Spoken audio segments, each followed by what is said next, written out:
Hello, it's Mark Rodehaver. It's March 13th, 2019. I thought I'd spend some time going through the Q4 2018 report, which I think I'm finding a little interesting as I look at these numbers. I'm going to start here with Old Town condominium. You'll see there's 79, the inventory's at 43%, and I attribute that to a couple different things. Silver Star had 8 listings, I believe, when this report came out. God, I'd say a year ago they probably had 2 or 3. So Silver Star has seen a jump in some listings. Treasure Mountain Inn has seen a jump in a few of their listings. Hotel Park City. There's a couple there that probably had more listings this last year than in the previous year. That would be my insight into why this jump. And there's just various condominiums that have come on the market around Old Town. This would be all the way down to really Park City Base falls into Old Town too. Inventory on single family homes, you can see that's gone up 37%. There has been quite a few new homes being built and sold around Old Town, so that the inventory has gone up there. The vacant land has fallen. Not a surprise here. There's just not a whole lot, and it seems like what's coming on some of it seems kind of a higher price. But anyway, they're selling when if it's a good value, it's been selling. Rolling on down here, you'll see that you've got some inventory going down here in Lower Deer Valley, in addition to the single family homes. Coming on down to Empire, what I find interesting in Empire, you've got 31% up here, and you've got inventory on the single family, which there's hardly ever anything up there, down 35% or 37%.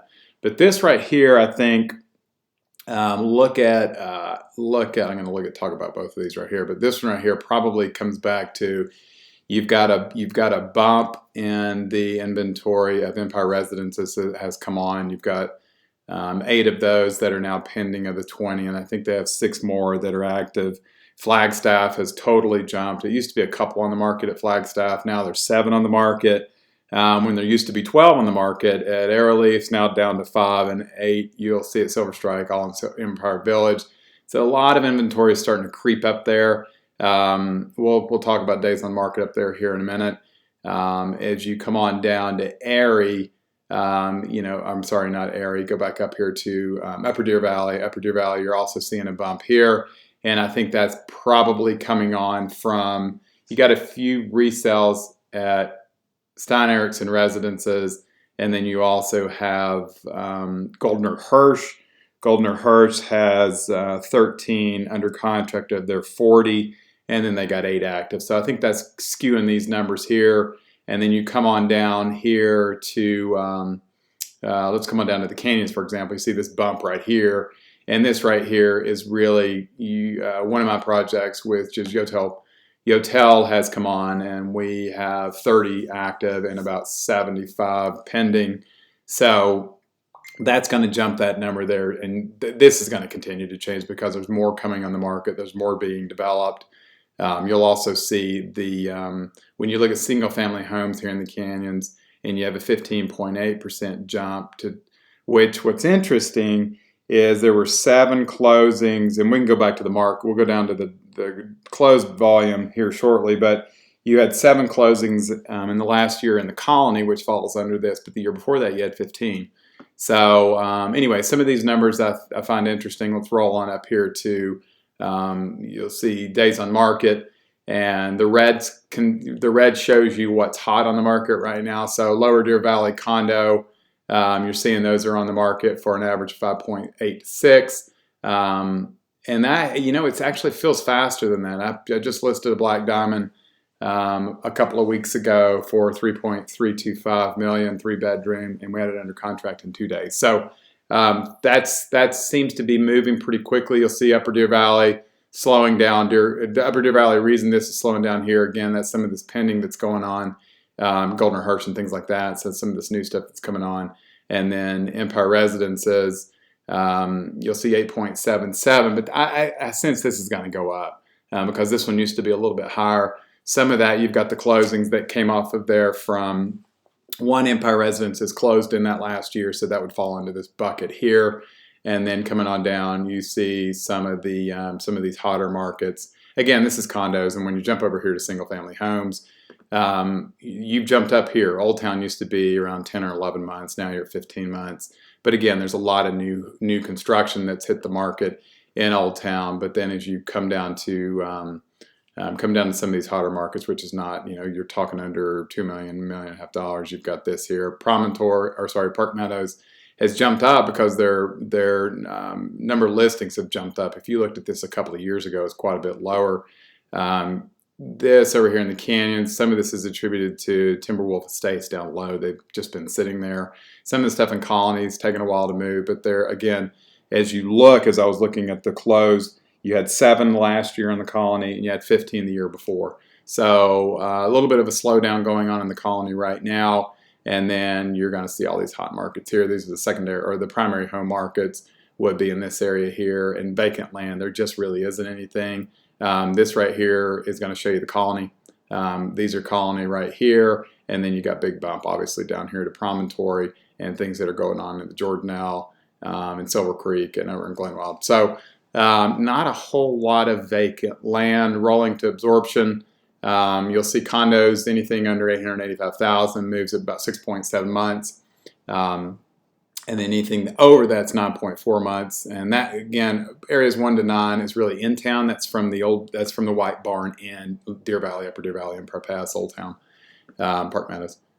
And then you go to the basin, which is the canyons, and you get out into Promontory and those areas like that. So if you look at the condos, for example, here you got over 525,000, 7.7 months.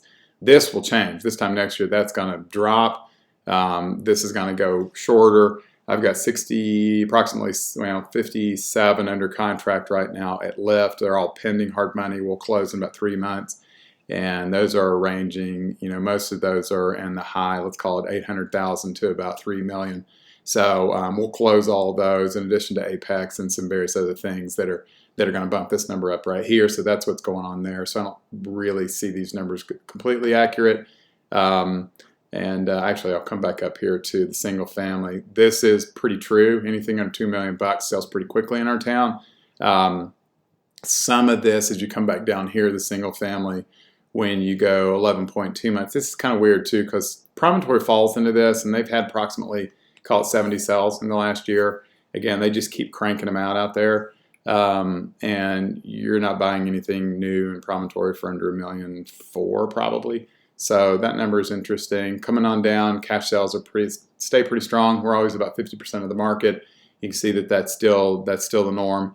Even though people potentially do want to pay, there's probably more cash buyers. But at the end of the day, if they can get money cheap, a lot of times they'll get money cheap. And then rolling on down here, prices.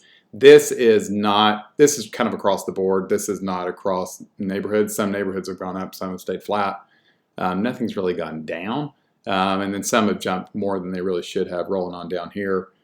Sorry, I'm going through this quick, but going on down here, you'll see condominiums in town. Your price here of a jump over the year is 23%. And, I think some of that's offset by you had 26 sales at Empire Residences at an average of $13.50 a square foot. And I think even though that's not a big portion of it, I think that's jumped this number up right here because there were a lot of sales and quite a few newer developments in Old Town as well. And then you go down to the single family. The single family's jumped about 9.7%, and that's probably pretty true. It's not true across the board. Some of the stuff in Old Towns you'll see is going to start slowing down because they're just asking for prices that I don't think that are achievable right now. A good buy is call it $750 to $850 a square foot in Old Town. I think that's your good buy. And then you come over here to you go out of town. So Colony, Canyons, Promontory, condos. You'll see condos have gone up about 9%. That will continue to jump because you're going to have again all the lift closings, some closings at Apex, and various other things that are going on around Canyons Village. That's where a majority of these condos are coming from. There are a few out there, out farther down into Kimball Junction area that might offset this a little bit. But then you look at single-family homes. And single-family homes, this one's interesting to me because you had so many fewer sales. Again, strong part of this is Promontory. That's where these big sales are coming from. But the jump here at 19.1%, that doesn't feel quite right. And what's interesting is if you had only 7 sales in 2017 at the Colony, or sorry, 15 sales in 2017 at the Colony, and then 7 this last year. Why has this number gone up that much? So that's the one I'd need to dig into a little bit more. But this gives you a snapshot. If you have any questions, please give me a call, 435-659-8993, or shoot me an email at mark@reparkcity.com. Thanks.